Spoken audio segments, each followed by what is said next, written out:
The rifle shot echoed through the valley, sending a flock of startled birds into the blue Montana sky as Katherine Olsen clutched her side and stumbled forward. Blood seeped between her trembling fingers as she gasped for breath, the pain sharp and unforgiving. She had been tracking the men who murdered her father for 3 weeks, and now they had caught her instead. As darkness crept into the edges of her vision, Katherine collapsed against a weathered pine, the world spinning around her. The last thing she saw before consciousness slipped away was a plume of dust on the horizon, a lone rider approaching fast. Thomas Mitchell pulled back on the reins of his chestnut stallion when he spotted the crumpled figure beneath the pine. The year was 1876, and the Montana Territory was no place for the faint of heart. As a ranch owner and former cavalry scout, he'd seen his share of trouble, but finding a wounded woman miles from any settlement was unexpected even by frontier standards. "Hello there," he called cautiously, his hand hovering near the Colt revolver at his hip. When no response came, he dismounted, approaching with measured steps. The woman's face was pale beneath a layer of trail dust, her chestnut hair falling loose from what had once been a neat braid. A crimson stain spread across her blouse, and Thomas knew immediately that she needed help. "Madam," he said, crouching beside her. "Can you hear me?" Katherine's eyelids fluttered, revealing eyes the color of summer grass. "They shot me," she whispered, her voice barely audible. The Blackwell Gang. Thomas's jaw tightened at the name. The Blackwell Gang had been terrorizing the territory for months, robbing stagecoaches and murdering settlers. "Don't worry," he said, gently examining her wound. "The bullet went through clean, but you're losing blood. I need to get you to safety." "No time," Katherine murmured, her eyes drifting closed again. "They'll be back. Not if I have anything to say about it." Thomas glanced at the horizon, calculating. His ranch was a hard 2-hour ride, and the nearest town was even further.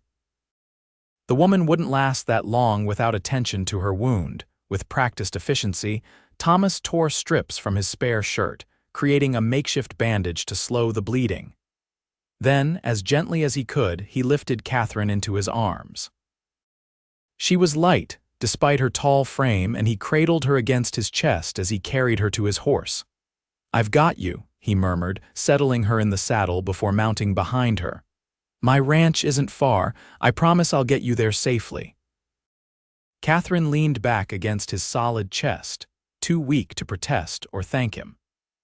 As Thomas urged his horse forward, one arm securely around her waist, he had no way of knowing that this moment, this simple act of carrying a wounded stranger, would change the course of both their lives forever. The sun beat down mercilessly as Thomas guided his horse through the rugged terrain. Katherine drifted in and out of consciousness, occasionally mumbling incoherent phrases. Each time she stirred, Thomas spoke soothingly, reassuring her that she was safe. It wasn't the first time he'd helped someone in need, but something about this woman's determination touched him. Even gravely wounded, she radiated a quiet strength. "Almost there," he said as they crested a hill, revealing a sprawling ranch nestled in the valley below.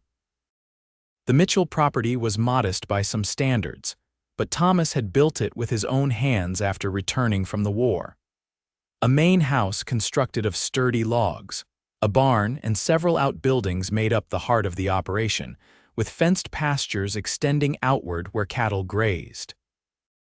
As they approached the ranch, a stocky man with graying hair emerged from the barn, his weathered face registering surprise at the sight of Thomas returning with a wounded woman.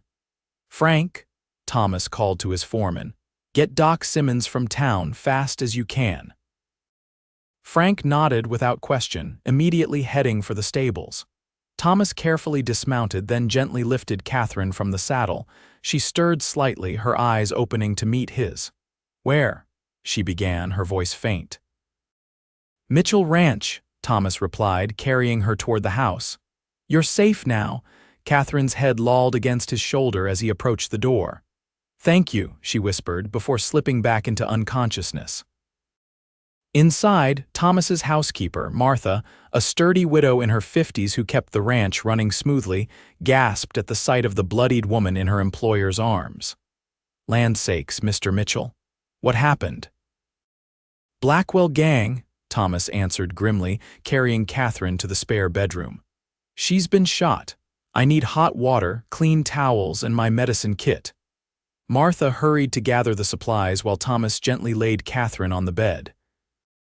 In the better light of the bedroom, he could see her features more clearly. Despite the pallor of blood loss, she was striking high cheekbones, a determined chin, and long lashes that cast shadows on her cheeks. Not that her appearance mattered, Thomas reminded himself. What mattered was keeping her alive until the doctor arrived. With Martha's help, Thomas cleaned and properly bandaged the wound. The bullet had entered Katherine's side and exited cleanly, which was fortunate, but she'd lost a considerable amount of blood and was feverish by the time they finished. "Poor dear," Martha murmured, placing a cool cloth on Katherine's forehead. "What was she doing out there alone?" She mentioned the Blackwell Gang, Thomas said, washing his hands in the basin. "Beyond that, I don't know." "Well, she's lucky you found her," Martha replied. "Most wouldn't have stopped." Thomas didn't respond. He couldn't explain the immediate protectiveness he'd felt upon finding her, wounded but defiant, in the wilderness. Something in her eyes had spoken to him a determination he recognized all too well. Doc Simmons arrived an hour later, his medical bag in hand and a concerned expression on his face. After examining Katherine thoroughly, he confirmed Thomas's assessment. "Clean wound, and you did a good job with it," the doctor said, repacking his supplies. "The fever's concerning but not unexpected. Keep her cool, get some broth into her if she wakes, and I'll check back tomorrow. She's young and strong, good chance she'll pull through." "Thank you, Doc," Thomas said, walking him to the door. The doctor paused, giving Thomas a searching look. "You know who she is," Thomas shook his head. "Found her near Pine Ridge. She was alone." Doc Simmons stroked his beard thoughtfully. "Well, the territory's a dangerous place these days, especially with Blackwell and his men on the loose. You be careful, Thomas. No telling what trouble she might bring with her." After the doctor left, Thomas returned to Katherine's bedside. Martha had settled in a chair with her knitting, prepared to watch over their unexpected guest. "I can sit with her, Mr. Mitchell," the housekeeper offered. "You've had a long day." "I'll stay a while," Thomas replied, taking a seat on the other side of the bed. "Get some rest, Martha. I'll call if there's any change." As the night deepened, Thomas kept his vigil. Katherine tossed restlessly, murmuring in her fever dreams. Sometimes she called for someone named Joseph, her voice breaking with anguish. Other times she seemed to be running, pleading for mercy or demanding justice. Thomas bathed her forehead with cool water, speaking softly when she grew agitated. "You're safe now," he repeated, though he knew she couldn't hear him. "I won't let anyone hurt you." It was a promise made in the quiet of night to a stranger, yet Thomas felt its weight settle on his shoulders like a physical thing. Whoever this woman was, whatever had brought her to this moment, he would protect her. The realization surprised him. He'd spent years building walls around himself after the war, focusing on his ranch and keeping emotional entanglements to a minimum. But something about Katherine's vulnerability combined with her obvious courage had breached those defenses. As dawn's first light filtered through the curtains, Katherine's fever finally broke. Her breathing eased and she fell into a more restful sleep. Thomas, exhausted but relieved, finally allowed himself to doze in the chair beside her bed. He woke to the sensation of being watched. Opening his eyes, he found Katherine studying him, her gaze clear and alert despite her ordeal. "Good morning," he said, straightening in his chair. "How are you feeling?" "Like I've been shot," she replied with unexpected humor in her voice. "Which, I suppose, is appropriate." Thomas couldn't help but smile. "I'm Thomas Mitchell. This is my ranch." "Katherine Olsen," she responded, wincing slightly as she shifted position. "I owe you my life, Mr. Mitchell," Thomas, he corrected, "and anyone would have done the same." Katherine's expression suggested she knew better, but she didn't argue. How long have I been here? Just one night. The doctor says you'll recover with rest. She nodded, then attempted to sit up, gasping at the pain the movement caused. Easy, Thomas cautioned, placing a gentle hand on her shoulder.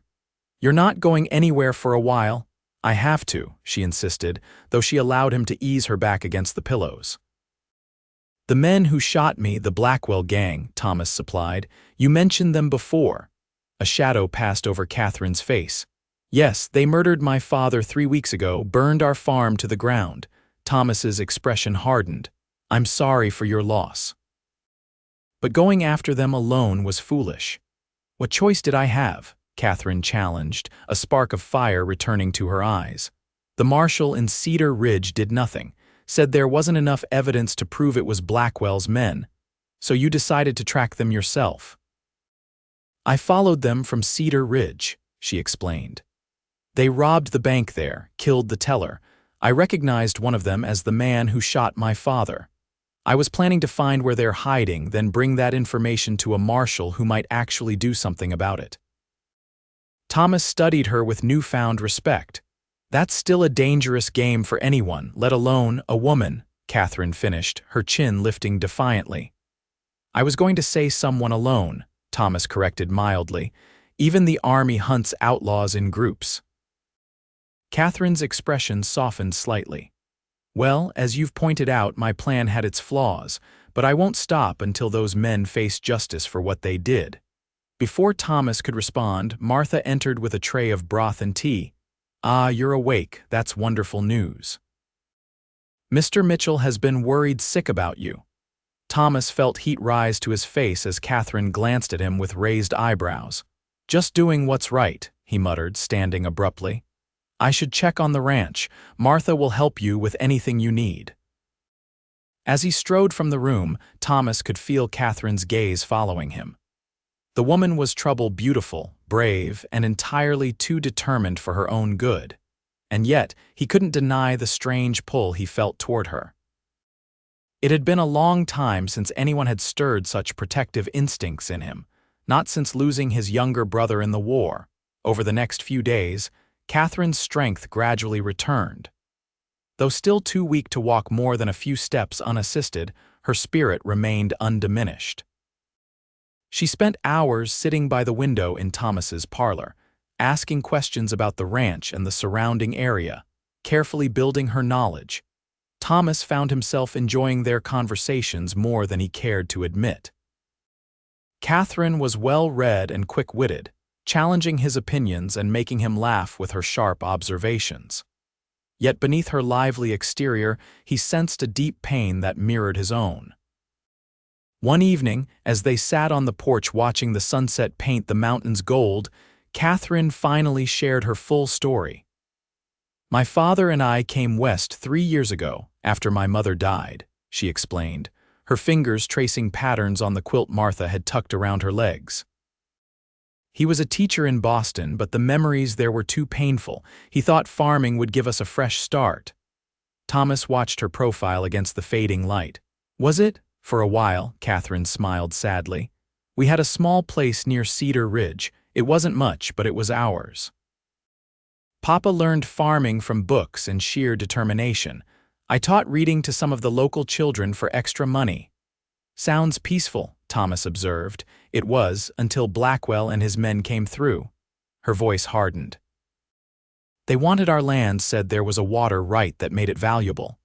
When Papa refused to sell, they threatened him. He went to the marshal, but... She shook her head. 3 days later, they returned, shot him in front of me, then burned everything while I hid in the root cellar. Thomas's hand clenched on the arm of his chair. I'm sorry, Katherine. She turned to look at him directly, her eyes bright with unshed tears. I'm not telling you this for sympathy, Thomas. I want you to understand why I can't just let this go. Those men took everything from me. I understand more than you might think, he said quietly. I lost my brother and parents in the war. Revenge won't bring your father back. It's not about revenge, Katherine insisted. It's about justice, about making sure they can't do this to anyone else. Thomas was silent for a long moment, weighing his words carefully. The marshal in Willow Creek is a good man. When you're stronger, we can talk to him together. Catherine's expression softened with surprise. You'd help me? I don't approve of you hunting killers alone, Thomas replied. But I do believe in justice, and I know these hills better than most. The gratitude in Catherine's eyes made his heart skip a beat. Thank you, she said simply, reaching out to touch his hand. The contact was brief, but Thomas felt it like a current running through him. Clearing his throat, he stood abruptly. It's getting chilly. We should head inside. Before Katherine could respond, he bent down and carefully lifted her into his arms. Though she was recovering, she was still too weak to manage the stairs on her own. It had become a nightly ritual, one that Thomas found both comforting and unsettling.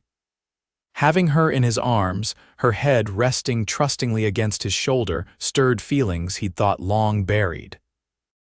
You don't have to carry me everywhere, Katherine protested, though her arms instinctively circled his neck. I don't mind, Thomas replied, negotiating the doorway. Besides, Doc Simmons said you need to rest that side for at least another week. As he carried her up the stairs, Katherine studied his profile in the lamplight. You're a good man, Thomas Mitchell. He glanced down at her, a half-smile playing at his lips. Don't be too sure about that. I have my faults. Name one, she challenged. I'm stubborn as a mule. That's not a fault out here, Katherine countered. It's a survival trait. Thomas chuckled as he carefully maneuvered through the bedroom door. All right then, I'm not much for talking. Yet you've talked with me for hours.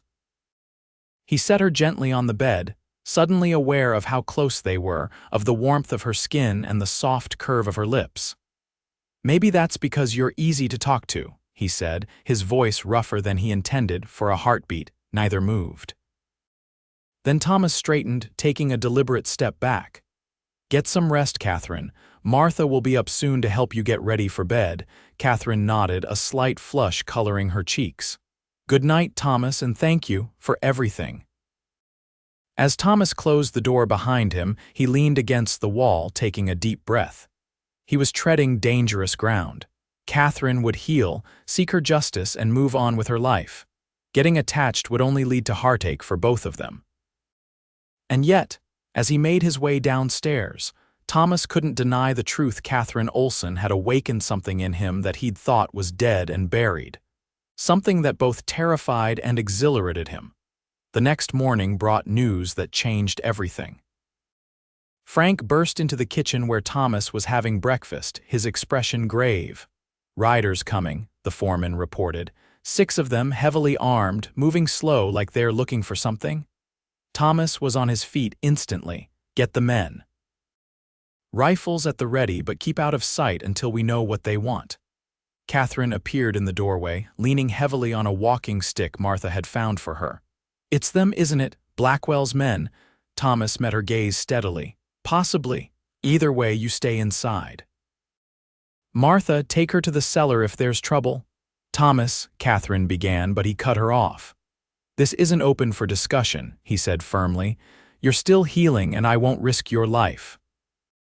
Before she could argue further, he strapped on his gun belt and grabbed his Winchester rifle from the rack by the door.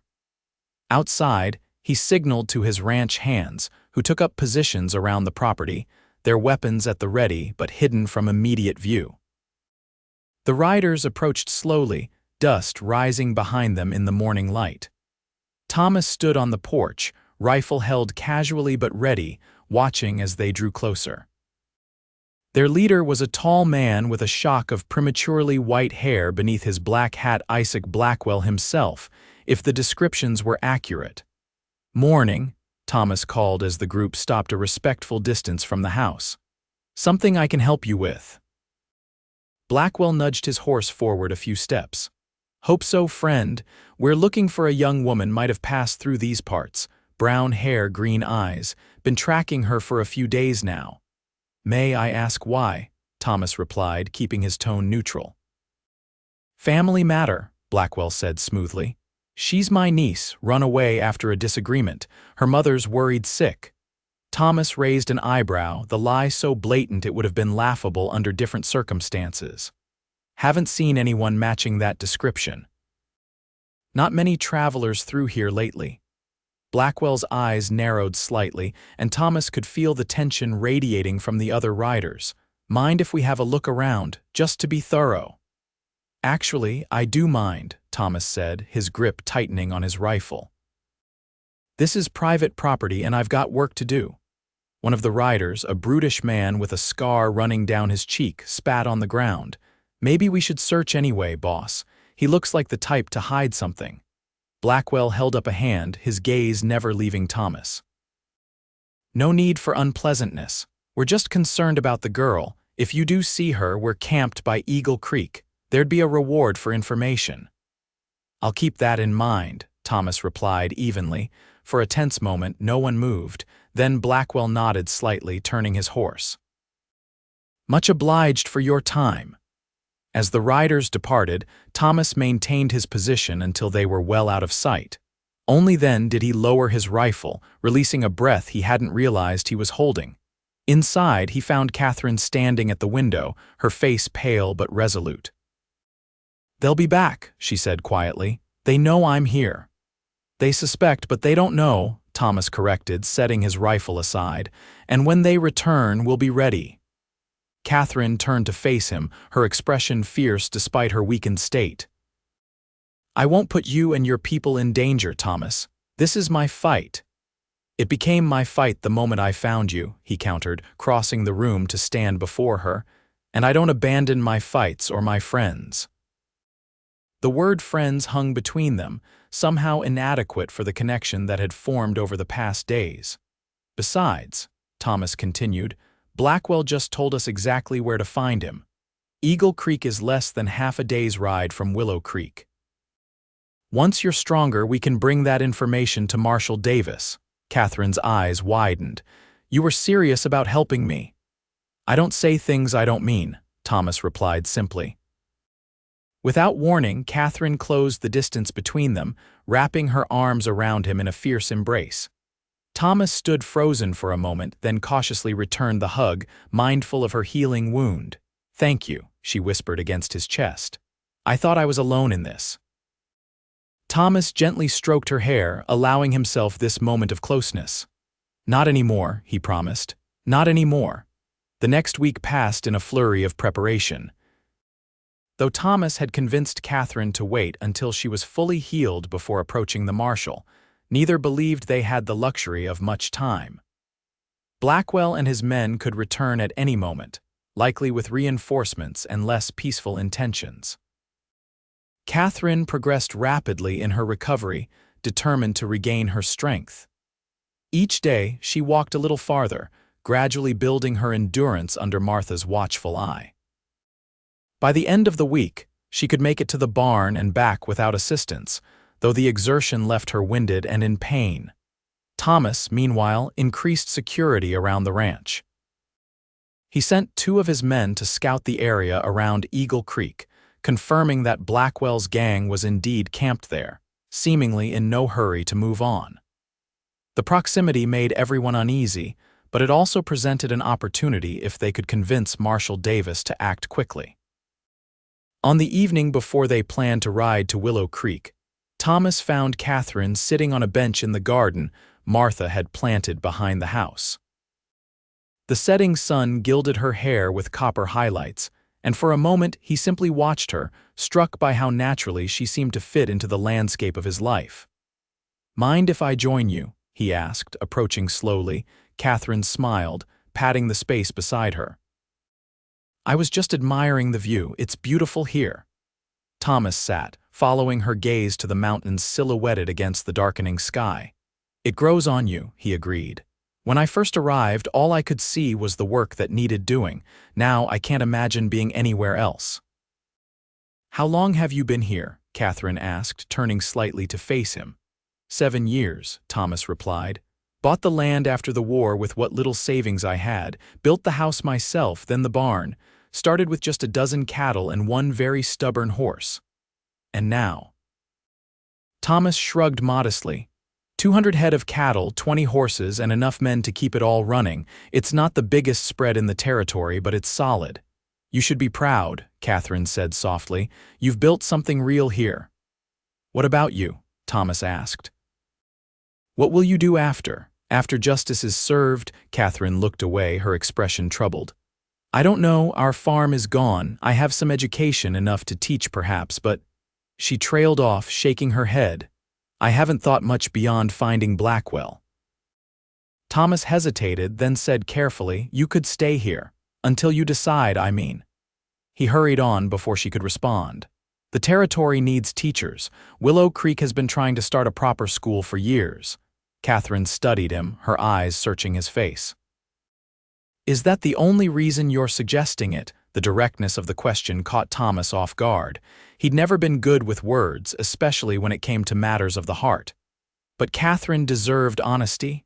No, he admitted quietly. It's not the only reason. Something softened in her expression. I've come to care for you too, Thomas, more than I expected to. Katherine, he began, but she placed a finger gently against his lips. Let me finish, she said. When I lost my father, I thought I'd never feel anything but anger and grief again. You changed that. You showed me kindness when I needed it most, strength when I was weak. But I need to see this through to the end before I can think about beginning something new. Thomas captured her hand, pressing a gentle kiss to her palm. I understand. And I'll be right beside you until it's done. Katherine's breath caught at the touch of his lips on her skin. Thomas. Before either could say more, the sound of approaching hoofbeats broke the moment. Thomas was immediately on his feet, positioning himself protectively in front of Katherine. Frank rode into view, pulling his horse to a stop near the garden. Riders coming from the east, he reported grimly. At least a dozen, moving fast. Thomas's expression hardened. Blackwell. Looks that way, they'll be here within the hour. Get everyone inside the barn, Thomas ordered. We'll make our stand there if necessary, and send Jimmy to Willow Creek for the marshal. As Frank rode off to carry out the instructions, Thomas turned to Katherine. Can you ride? She nodded, determination replacing the tenderness that had been in her eyes moments before. Yes. Good. We're leaving now while we still can. I won't risk a firefight with those numbers, not with you here. Within minutes, Thomas had saddled 2 horses, packed essential supplies, and helped Katherine mount despite her protestations that she could manage alone. As they rode out, taking a little-used trail that led west into the foothills, Thomas cast one last glance at the ranch he'd built with his own hands. We'll be back, Katherine said softly, reading his thoughts. I promise. Thomas nodded, turning his attention to the trail ahead. We need to reach Willow Creek before they realize we've slipped away. With luck, we can convince the marshal to gather a posse and head to Eagle Creek before Blackwell's men return there. They rode through the gathering darkness, Thomas setting a pace that was challenging but manageable given Katherine's condition. She never complained, though he could see the strain on her face each time he glanced back to check on her.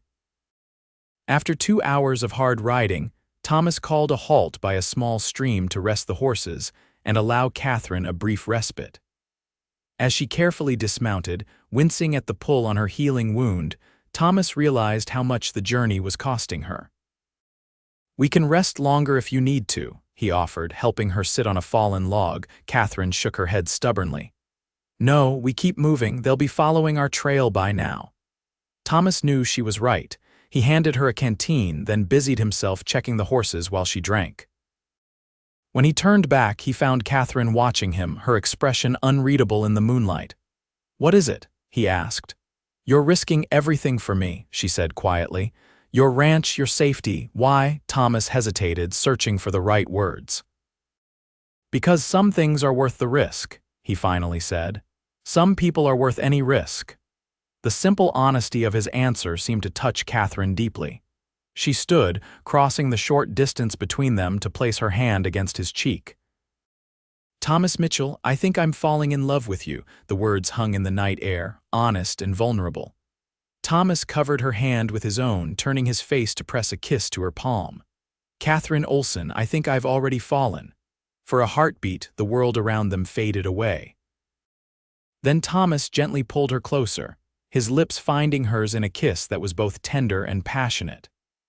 Katherine responded with equal fervor, her arms encircling his neck as she pressed against him. When they finally broke apart, both breathing heavily, Thomas rested his forehead against hers. "We should go," he murmured reluctantly. "Yes," Katherine agreed, though neither moved immediately. "But Thomas, when this is over—" "When this is over," he promised, "we'll have all the time in the world." With renewed purpose, they mounted and continued their journey, the lights of Willow Creek appearing in the distance as dawn broke over the mountains. The small town was just beginning to stir as they rode down the main street toward the marshal's office. Marshal James Davis was a grizzled veteran of both the war and frontier law enforcement. He listened carefully as Katherine recounted the murder of her father and the subsequent events, his weathered face growing increasingly grim. "I've been after Blackwell for months," he said when she finished. "But he's careful, never leaves witnesses, always has an alibi. Your testimony might be enough to finally bring him in." "There's more," Thomas added. "He's camped at Eagle Creek with his gang. If we move quickly, we could catch him there." Davis nodded thoughtfully. "I can gather 6, maybe 7 men, not enough against his whole gang if they're expecting trouble." "They're not all at Eagle Creek," Katherine pointed out. "At least a dozen rode to Thomas's ranch last night looking for me." "Which means the camp might be lightly defended," the marshal concluded. "It's the best opportunity we've had in months." He stood, reaching for his hat. "I'll gather my deputies and as many volunteers as I can. We ride in an hour." As Davis left to organize the posse, Thomas turned to Katherine. "You should stay here where it's safe." Katherine's expression hardened.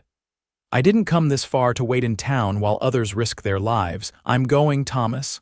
"Katherine, my father deserves justice," she interrupted fiercely, "and I deserve to see it done. I won't participate in the fighting, but I will be there." Thomas recognized the determined set of her jaw and knew further argument would be futile.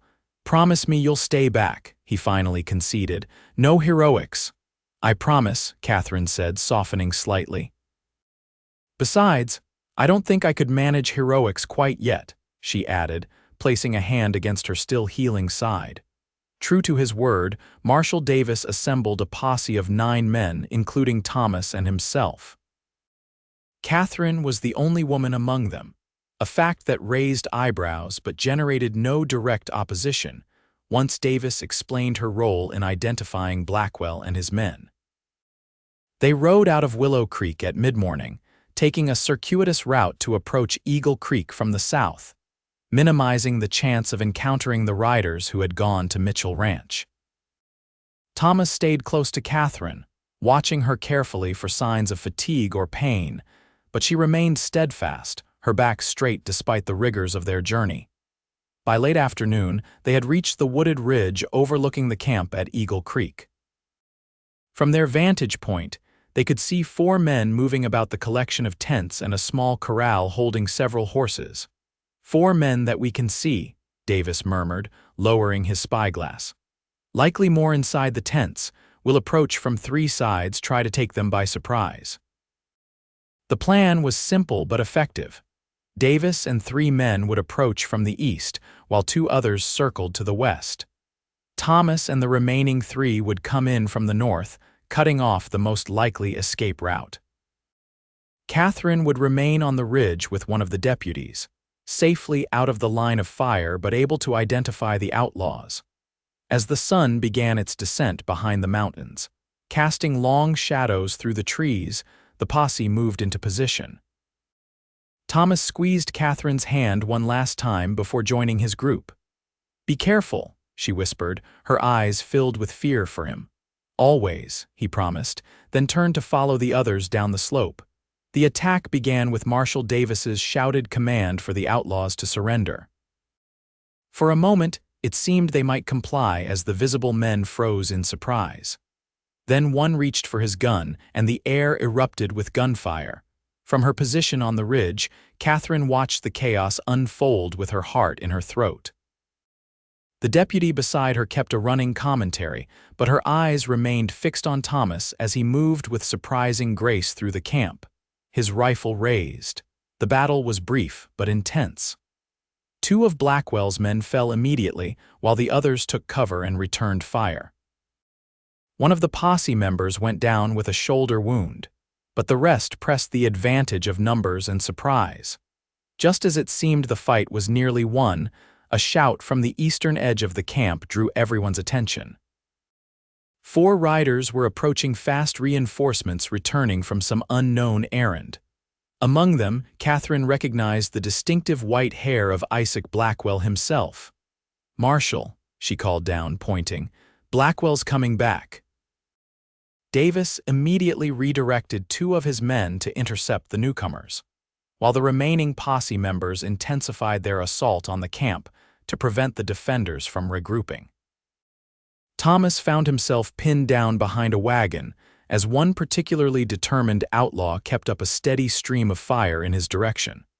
The arrival of Blackwell and his men changed the dynamics of the fight. These were his most trusted lieutenants, hardened killers who had no intention of surrendering. The battle escalated as they joined forces with the remaining camp defenders. Katherine watched in horror as Thomas finally made a move from his position, attempting to flank the man who had him pinned.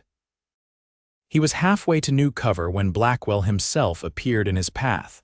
Revolver raised, without conscious thought, Katherine grabbed the deputy's rifle and took aim. She had learned to shoot on the farm, her father insisting that every frontier resident needed the skill. Now she steadied the weapon against her shoulder, took a deep breath and fired. The shot went wide, but it was enough to distract Blackwell, causing his own shot to miss Thomas by inches. In the moment of confusion, Thomas tackled the outlaw leader, sending them both crashing to the ground. The 2 men grappled fiercely, each trying to gain control of Blackwell's dropped revolver. Thomas was stronger, but Blackwell fought with the desperation of a man facing the gallows. For several terrifying seconds, they rolled in the dirt, neither gaining a clear advantage. Then Marshal Davis appeared, his own gun trained steadily on the struggling pair. "That's enough," he barked. "Break it up or I shoot you both." The authority in his voice penetrated the combat fog. Thomas rolled away from Blackwell, breathing heavily, while the outlaw leader glared with undisguised hatred. "Isaac Blackwell, you're under arrest for murder, robbery, and a dozen other crimes I'll sort out later," Davis declared, gesturing for Thomas to retrieve the fallen revolver. "Your men are either dead or captured. It's over."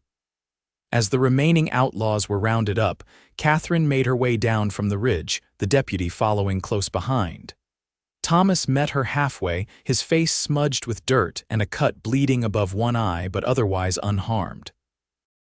"You could have been killed," she said, her voice shaking slightly as she reached up to touch the cut on his forehead. "So could you," he countered, catching her hand. "What happened to staying out of the fight?" Katherine gave him a half smile. "I promised not to participate in the fighting." "I never said anything about not shooting at someone who was about to kill you." Despite the gravity of the situation, Thomas laughed, a sound of pure relief and joy. "Remind me never to negotiate terms with you," he said, pulling her into a careful embrace. Over Thomas's shoulder, Katherine could see Blackwell being led away in handcuffs, his expression murderous. When his gaze met hers, she felt a chill run through her, but she refused to look away. This man had taken her father from her, had tried to take her own life, and now he would face justice for his crimes. "It's really over," she murmured, the realization bringing both closure and an unexpected emptiness. For weeks, vengeance had been her driving purpose. Now, standing in the aftermath of its fulfillment, she found herself wondering what came next. As if reading her thoughts, Thomas drew back slightly, his hands still resting lightly on her waist. "Not everything is over," he said softly. "Some things are just beginning." The ride back to Willow Creek was subdued. One member of the posse had been killed in the final exchange of gunfire, and 2 others were wounded. They carried their dead, and injured with solemn respect, the captured outlaws bound and under heavy guard. Katherine rode beside Thomas, both too exhausted for conversation yet drawing comfort from each other's presence. By the time they reached town, night had fallen completely, the streets lit only by lamplight from windows and the occasional storefront. Marshal Davis insisted that Katherine and Thomas stay at the hotel rather than attempting the journey back to the ranch that night. Besides, he added, I'll need formal statements from both of you in the morning. The circuit judge will be here in 3 days, and I intend to have everything in order for Blackwell's trial. Too tired to argue, they accepted the marshal's suggestion gratefully. The hotel was modest but clean, with a small dining room where they were able to get a hot meal despite the late hour. Katherine picked at her food, the events of the day catching up with her now that the danger had passed. You should eat, Thomas encouraged gently. You need your strength. Katherine managed a small smile. I know, it's just strange to have it end like this. Is it what you wanted? She considered the question carefully. Yes and no. I wanted justice for my father and we've achieved that, but it doesn't bring him back. It doesn't rebuild our farm. Thomas reached across the table to cover her hand with his. No, it doesn't. But it does mean you can move forward now, in whatever direction you choose. The warmth of his touch and the sincerity in his eyes gave Katherine the courage to ask the question that had been forming in her mind since their conversation in the garden. And if that direction included staying near Willow Creek, perhaps teaching, as you suggested, Thomas's expression softened. I think Willow Creek would be fortunate to have you, and I know I would be. The simplicity of his statement, free from grand declarations or elaborate promises, touched Katherine deeply. Thomas Mitchell was a man whose actions spoke louder than his words. He had proven that repeatedly since the moment he found her wounded and alone. I'd like that, she replied softly. To stay, I mean, to see where this leads. The smile that spread across Thomas's face was like sunrise breaking over the mountains, warm, genuine, and full of promise. I'd like that too, very much. After dinner, Thomas escorted Katherine to her room, pausing awkwardly at the door. Despite everything they had been through together, despite the feelings they had acknowledged, propriety still created a boundary between them in this public setting. Will you be all right? He asked, concern evident in his voice. Your wound is healing well, Katherine assured him. I'll be fine, Thomas. Get some rest yourself. He nodded, then hesitated, clearly wanting to say more. Instead, he simply took her hand and pressed a gentle kiss to her knuckles. Good night, Katherine. I'll see you in the morning. As she watched him walk down the hallway to his own room, Katherine felt a curious blend of emotions: satisfaction at justice served, grief still lingering for her father, and a new, tentative hope for the future that had blossomed in the most unexpected circumstances. The next 3 days passed in a whirlwind of activity. Katherine and Thomas gave their formal statements to Marshal Davis, detailing the events at Cedar Ridge and everything that had followed. Other witnesses came forward as well, emboldened by Blackwell's capture, to speak about crimes they had previously been too frightened to report. By the time Judge Harrison arrived on the eastbound stage, the case against Isaac Blackwell and his surviving men was substantial. The trial itself was brief by necessity. The circuit judge had other towns to visit and cases to hear, but thorough. Katherine's testimony was pivotal, her clear recounting of her father's murder leaving no doubt as to Blackwell's guilt. When the verdict came guilty on all counts, with sentences of hanging for Blackwell and long prison terms for his men, Katherine felt not triumph but a quiet sense of completion. Justice had been served, and while it couldn't heal all wounds, it provided a foundation upon which to build a new life. That foundation began taking shape immediately. The town council, impressed by Katherine's poise and education, offered her the position of schoolteacher for Willow Creek's newly established school. The salary was modest, but it came with living quarters above the schoolhouse and the promise of a permanent building once enough funds were raised. It's perfect, Katherine told Thomas as they rode back to his ranch a week after the trial concluded. I can start preparing lessons immediately. The council wants classes to begin next month. Thomas smiled, enjoying her enthusiasm. The past week had brought changes for him as well. The ranch had suffered some damage during Blackwell's men's search for Katherine, but nothing that couldn't be repaired.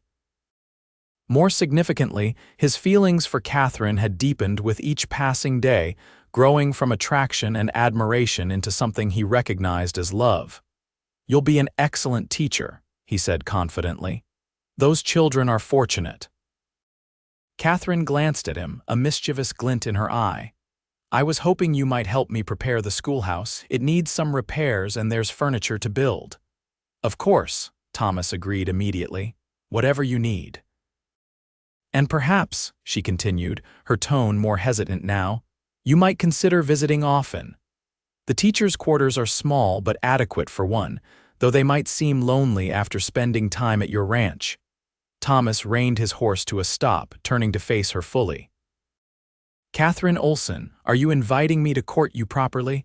A blush spread across her cheeks, but she met his gaze steadily. "I believe I am, Mr. Mitchell. Though our beginning was hardly conventional, I thought we might try a more traditional approach going forward." Thomas's smile widened. "I'd be honored, though I should warn you I'm not much for the social graces. My idea of courting might be building you bookshelves and fixing your roof."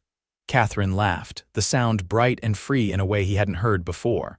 "That sounds perfect to me, far better than poetry and flowers." As they continued their journey, a comfortable silence fell between them, filled with possibility rather than the tension and uncertainty that had marked their earlier travels. By the time they crested the final hill overlooking Mitchell Ranch, the sun was setting, bathing the buildings in golden light. "Welcome home," Thomas said quietly, then added, "at least for now." Katherine understood his meaning. The ranch wasn't her home yet, but it could be someday, when they were both ready. For now, she had her new position in town and he had his ranch to run. But the distance between Willow Creek and Mitchell Ranch was just a pleasant ride, not an obstacle. As they approached the main house, Martha burst from the door, waving excitedly. "Mr. Mitchell, Miss Olsen, thank the Lord you're both safe." Thomas dismounted quickly, then moved to help Katherine down. Though her wound had healed enough that she could manage alone, she accepted his assistance, enjoying the brief moment in his arms as he lifted her from the saddle and set her gently on the ground. "We're fine, Martha," he assured his housekeeper, "and bringing good news. Blackwell and his men have been tried and sentenced. They won't trouble anyone again." Martha clasped her hands together in relief. "That is good news indeed, and perfect timing. I've just finished a special dinner to welcome you home. Come in, come in." As they followed Martha inside, Thomas caught Katherine's hand, giving it a gentle squeeze. The simple gesture conveyed everything he wasn't yet ready to say aloud, that he was grateful for her presence, that having her by his side felt right, that he was beginning to imagine a future where she would always be there. The next month passed in a blur of activity. In Willow Creek, Katherine threw herself into preparing the schoolhouse, cleaning and organizing the space with help from several town wives. Thomas rode in frequently, making repairs to the building and constructing sturdy desks for the students. Their courtship progressed naturally, without the pressure of conventional expectations. They shared meals, worked side by side, and gradually learned each other's histories and habits. Katherine discovered Thomas's love of reading, hidden beneath his practical exterior, while he came to appreciate her quiet strength and determination. On the night before classes were to begin, Thomas arrived at the schoolhouse with a final surprise: a hand-carved sign for the building, the letters burned deep into the wood. "Willow Creek School, Katherine Olsen, teacher." "Thomas, it's beautiful," Katherine exclaimed, running her fingers over the smooth surface. "When did you find time to make this?" "I have my secrets," he replied with a smile. "Consider it a gift to commemorate your first day." As they hung the sign together, Katherine felt a wave of contentment wash over her. From the ashes of tragedy, she had built something new: a purpose, a community, and a relationship that grew stronger with each passing day. That night, after Thomas had returned to the ranch, Katherine stood at the window of her small quarters, looking out at the moonlit street below. Tomorrow she would welcome 15 students, ranging from 6 to 16 years old, for Willow Creek's first formal school session. The responsibility was daunting but exciting.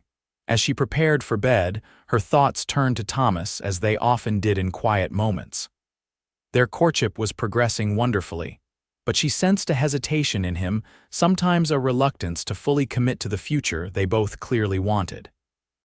She understood his caution.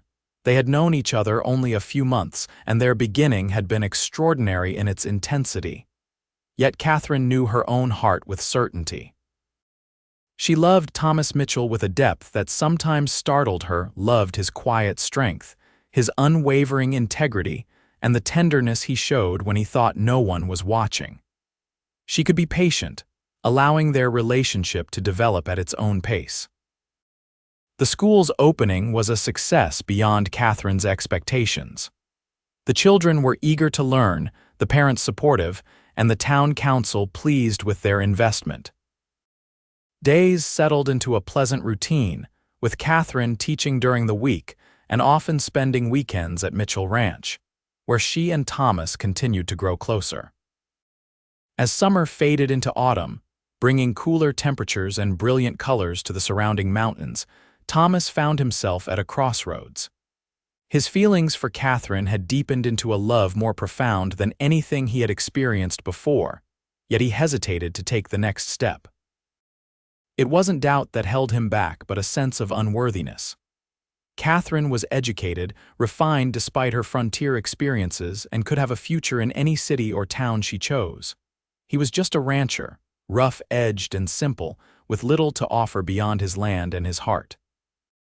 These thoughts weighed heavily on his mind as he rode into Willow Creek one crisp October morning. Katherine wasn't expecting him, she was teaching, and he had told her he'd be busy with ranch work all week. But the errand he had in mind couldn't wait any longer. His first stop was the small jewelry store on Main Street, where he spent an hour examining the modest selection of rings before selecting one with a single clear diamond set in simple gold. It wasn't elaborate, but it reminded him of Katherine, beautiful without ostentation, strong and clear. With the ring securely in his pocket, Thomas made his second stop at the schoolhouse. Classes would be finished soon, and he wanted to catch Katherine before she made other plans for the evening. As he approached, he heard the children reciting multiplication tables, Katherine's encouraging voice guiding them through the exercise. He waited outside, leaning against the hitching post, content to listen to the familiar rhythm of her teaching. When the door finally burst open and students spilled out into the afternoon sunshine, Thomas straightened, tipping his hat to the children who greeted him with varying degrees of enthusiasm. Some of the older girls giggled knowingly. His courtship of Miss Olsen was common knowledge in the small town, while the boys were more interested in his horse than his presence. Katherine appeared in the doorway, surprise and pleasure lighting her face when she spotted him. "Thomas, I wasn't expecting you today. Thought I'd surprise you," he replied, suddenly nervous now that the moment was approaching.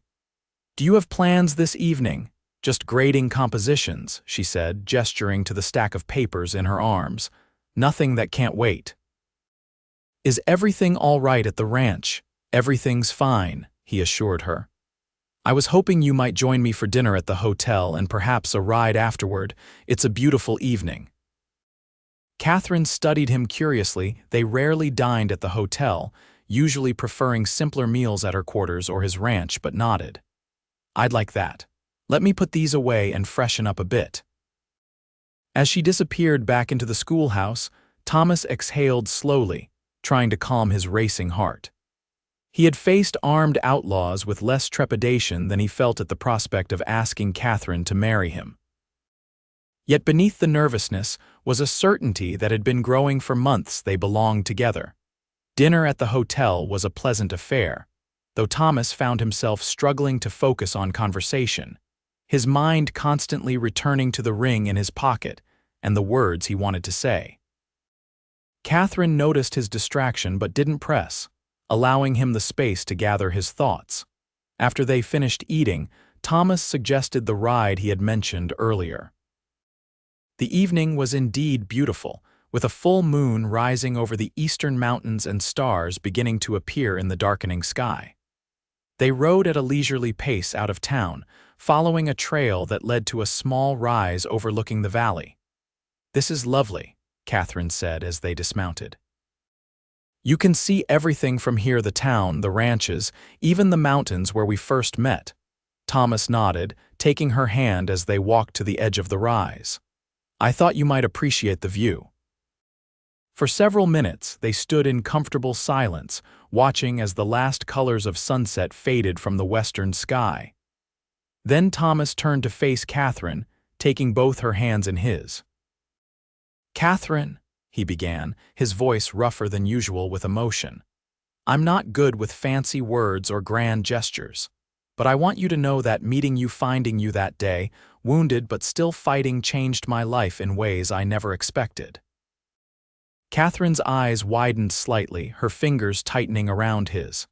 "Thomas, please let me finish," he said gently.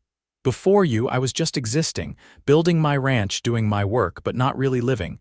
You brought something back to life in me that I thought was gone forever." Thomas took a deep breath, then continued, "I know we haven't known each other long by conventional standards, and I know you have a life in town now, a purpose that matters to you. I would never ask you to give that up, but I'm hoping." He released one of her hands to reach into his pocket, withdrawing the small velvet box. "I'm hoping you might consider building a life with me, one that includes both your teaching and our future together." Katherine's free hand flew to her mouth as Thomas opened the box, revealing the ring inside. Tears glistened in her eyes, catching the moonlight. "Katherine Olsen," Thomas said, his voice steady now despite the hammering of his heart. "I love you more than I ever thought possible. Will you marry me?" For a heartbeat that seemed to stretch into eternity, Katherine didn't speak. Then, with a joy that transformed her entire face, she nodded. "Yes," she whispered, then louder, "Yes, Thomas. Yes, I will marry you." Thomas's hands trembled slightly as he slipped the ring onto her finger. It fit perfectly, as if meant to be there. Before he could say anything more, Katherine threw her arms around his neck, pulling him into a kiss that expressed everything words couldn't contain: love, commitment, and the promise of a shared future.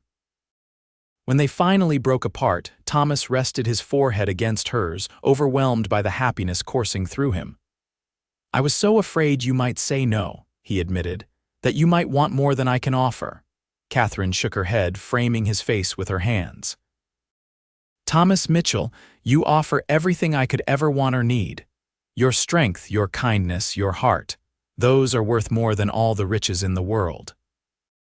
As they stood together on the hillside, silhouetted against the night sky, Thomas thought back to that first day carrying Katherine, wounded and semi-conscious, to safety. He had promised to get her to safety, never imagining that the journey would lead them here, to this moment of perfect understanding and commitment. "I love you, Katherine," he said simply, pulling her close again. "And I promise to carry you whenever you need it for as long as we both live." Katherine smiled against his chest, remembering how they had begun. "And I promise to be strong enough to walk beside you," she replied, "but wise enough to accept your help when I need it." Their wedding took place on a crisp December morning, with snow dusting the mountains and a clear blue sky overhead. The small church in Willow Creek was filled to capacity with ranchers, townspeople, and Katherine's students, all gathered to witness the union of two people whose story had captured the community's imagination. Katherine wore a simple gown of ivory satin with lace at the collar and cuffs, her hair arranged in an elegant knot adorned with winter roses. Thomas, unaccustomed to formal attire, looked handsome but slightly uncomfortable in his new suit, though the discomfort vanished the moment Katherine appeared at the church door. The ceremony was brief but meaningful, with vows they had written themselves. Thomas promised to cherish and support Katherine in all her endeavors, while she pledged her love and partnership through whatever challenges life might bring them. When the minister pronounced them husband and wife, Thomas kissed his bride with a tenderness that brought tears to the eyes of even the most stoic ranchers present. Then, to everyone's surprise and delight, he swept Katherine into his arms and carried her down the aisle. Thomas. She laughed, her arms around his neck. "I can walk perfectly well, I know," he replied with a smile that was meant only for her. "But I promised to carry you whenever you needed it, and this seems like an appropriate moment to remind us both how we began." The celebration that followed at the town hall was joyous and relaxed, with music, dancing, and enough food to feed twice the number of guests. Katherine and Thomas moved among their friends and neighbors, accepting congratulations and well wishes with genuine gratitude. As the afternoon progressed, Katherine found a moment to slip away to the schoolhouse across the street. She had left something important there that morning, and wanted to retrieve it before they departed for their honeymoon a week at a hot springs resort in the next county. A wedding gift from the town council and several prominent ranchers. Thomas found her there, standing in the empty classroom, holding a small package wrapped in brown paper and tied with string. "There you are," he said, crossing to her side. "Everyone's wondering where the bride disappeared to." Katherine smiled, holding out the package. "I wanted to give you this privately. It's not much, but—" Thomas unwrapped the gift carefully, revealing a leather-bound journal with his initials stamped in gold on the cover. Inside, on the first page, Katherine had written, "To my husband, Thomas, may this book hold the story of our life together. A tale more beautiful and enduring than any I could teach from." With all my love, Katherine. Thomas ran his fingers over the inscription, deeply touched by the sentiment behind it. "It's perfect," he said, his voice husky with emotion. "Thank you." Katherine stepped closer, resting her hands on his chest. "I was thinking we could write in it together our hopes, our memories, the important moments we want to remember." "Like this one," Thomas murmured, bending to kiss her gently. "Our first day as husband and wife." The kiss deepened, becoming more passionate until they were both breathless. When they finally broke apart, Katherine laughed softly. "We should return to our guests before they send a search party." Thomas nodded, though he made no move to leave. Instead, he gazed around the classroom that had become such an important part of Katherine's life, and now, by extension, his own. "You know, we could expand the schoolhouse next year. Add a proper residence attached to it with a separate entrance. That way you could continue teaching even after." He trailed off, a slight flush coloring his cheeks as he realized the assumption behind his words. Katherine's eyes softened with understanding.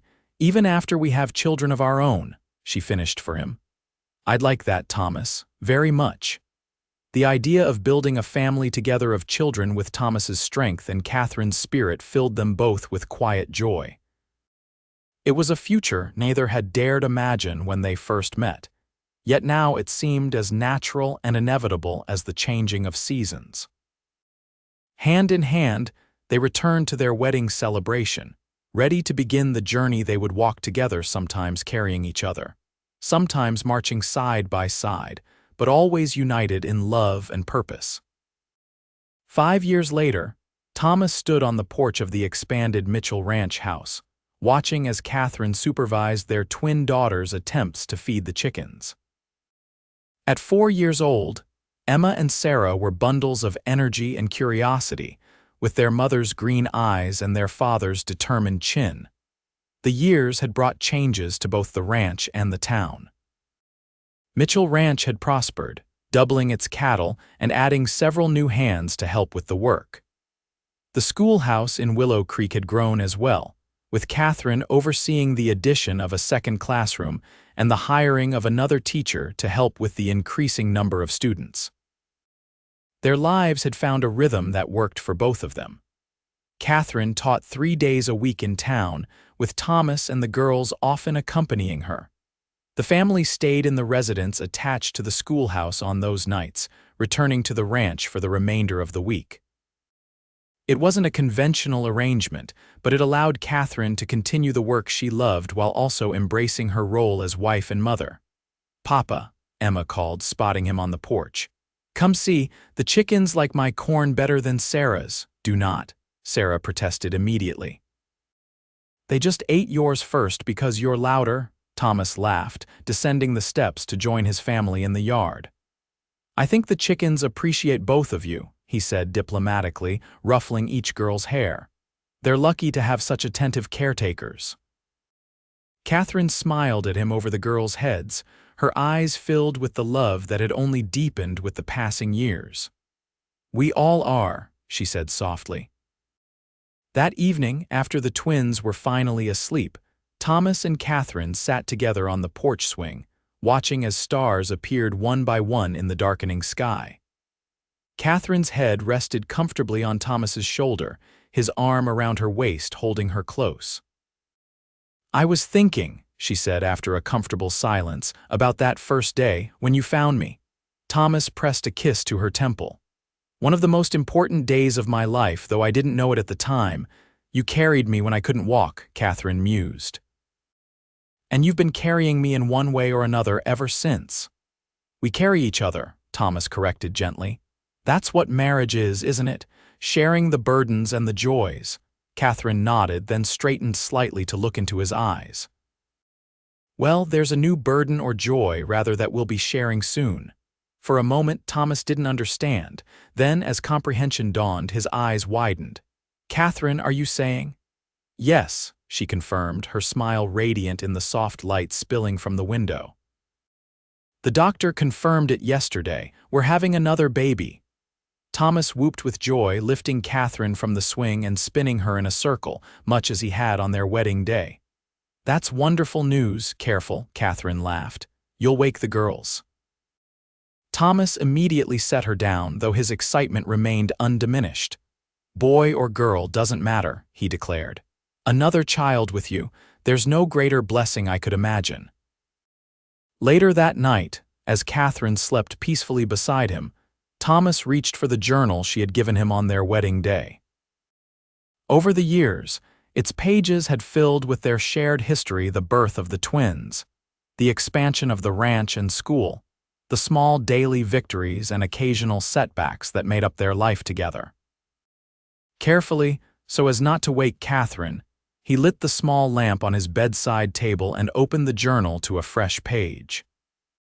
There, in his neat, precise handwriting, he recorded the news of their expected child, adding his own private reflection. 5 years ago, I carried Katherine to safety, never imagining she would carry my heart, and now my children with such grace and love. Whatever the future holds, I know we will face it as we have faced everything else. Together, sometimes carrying each other, always walking forward in love. As he closed the journal and extinguished the lamp, Thomas gazed at his sleeping wife, marveling at the journey that had brought them here. From a chance encounter in the wilderness to a life built on mutual respect and deepening love, their story had unfolded in ways neither could have predicted. Thomas settled back against the pillows, drawing Katherine gently into his arms. She murmured something in her sleep, nestling closer to his warmth. Outside, the Montana night was still and peaceful, stars watching over the ranch they had built together, not just the buildings and land, but the family and the love that made it truly home. In that moment of perfect contentment, Thomas renewed the promise he had made years ago when he first carried Katherine across the threshold: to support her, protect her, and love her for all the days of their lives. It was a promise made stronger with each passing year, a commitment that would endure through whatever challenges and joys the future might bring. And as sleep finally claimed him, Thomas Mitchell knew with absolute certainty that finding Katherine Olsen wounded but unbowed, determined despite her weakness, had been not just the beginning of their story, but the greatest blessing of his life.